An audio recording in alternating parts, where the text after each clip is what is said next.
Welcome back to Sentinel Media. I'm Lupita. And I'm James. Man, I'm kind of hungry. Well, you should save the hunger for Thanksgiving. Thanksgiving?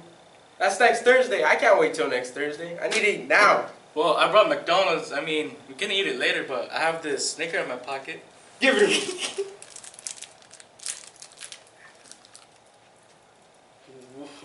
Whoa! What happened? You're not you when you're hungry. You got that right. Anyways, here's the weekly recap.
Hey students, today we are here with Dr. Leia.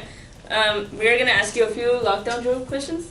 Sure, sounds great. So the first question is, what is it for? So lockdown drills are basically drills we conduct as a school, both students and staff and community members as well as law enforcement, to prepare us for, heaven forbid, if there's ever an emergency on campus, whether there is a danger adjacent to campus or in fact there's danger on campus by perhaps an intruder, somebody that shouldn't be here on campus. We want to make sure that we conduct lockdown drills so that we're prepared if that in fact ever happens.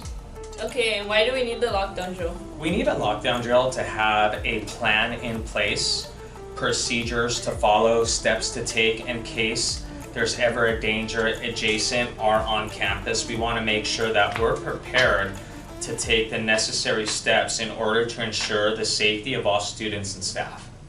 Okay, and how can we improve on safety here at Magnolia? We really need to take this serious. As a student body, whenever we're conducting an earthquake drill, a fire drill, or a lockdown drill, you want to make sure that you're really paying attention, especially with the guided lockdown drill that I will be conducting. You want to make sure that you're paying attention, you're really listening to all the steps, the whole procedure in regards to how we respond to these lockdown drills. You also want to respect your staff, both your teachers and staff, and adhere to the instructions and the directives that they're providing you. We want to make sure that we are collaborating, that we're communicating with one another, and that we know what to do in case there's ever an emergency. And how do we prepare here at Magnolia?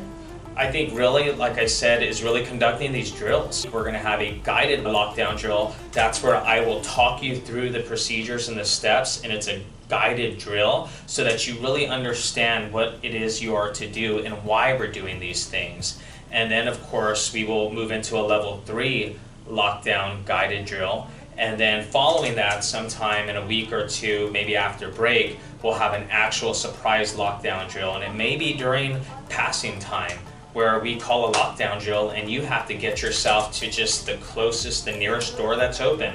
So as a staff, as well as students, we really have to take this serious, and we really have to do our due diligence with preparing for something like this.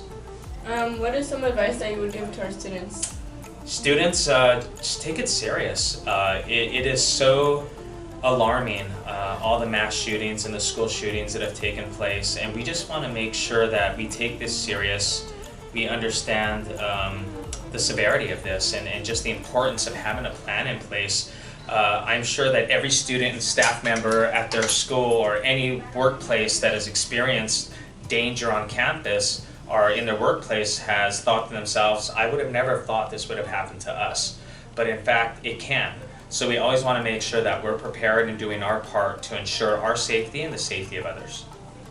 Okay, do you have any final say in lockdown drills or what's been going on recently? Just, it's tragic. It's so unfortunate. That's why it's so important to treat each other with kindness. It's so important to really exhibit that 5th C and just be kind and compassionate and conduct yourselves with character so that, we can just live a life of liberty and just being kind to one another. With that said, that's pretty much all I got to say about that, and I really hope you're paying attention to everything we talked about today, and when we conduct these drills, please pay attention and do your best. Okay, students, thank you for tuning in today and for listening for the procedures for this week's drill. And thank you, Dr. Leah, for being here. Thank you, appreciate it.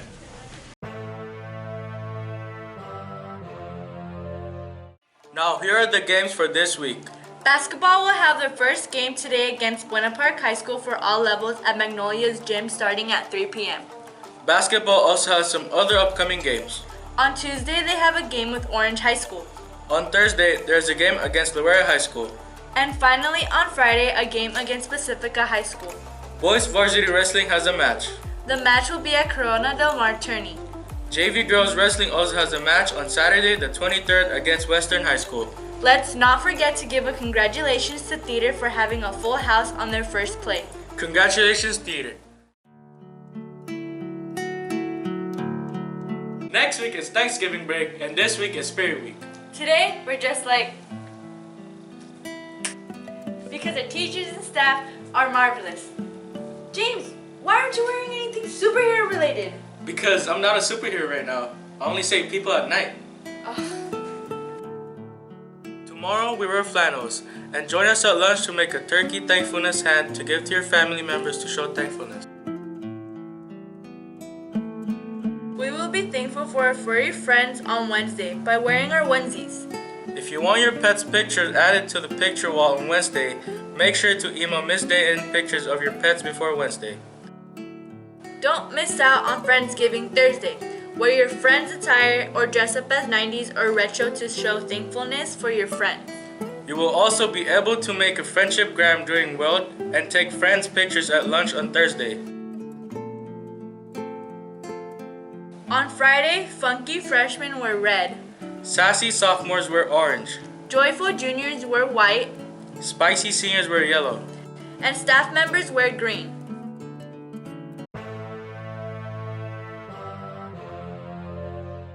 We can donate blood on December 4th for the blood drive. You can sign up at the ASB window or with an ASB member. You can also get 2 hours of community service for participating in the blood drive. And I heard you get snacks too. All you think about is food. Anyways, you can volunteer for the YMCA. But you have to sign up on the website. You can also check the links in the description box below. Your food's getting cold. James, let's hurry this up. I want to eat. Well, I better get something. It's mine. Okay, if you want your picture featured in next week's weekly recap, tag us on Instagram at sentinelmedia.mhs. And tune in after Thanksgiving break. So, happy Thanksgiving from Sentinel Media.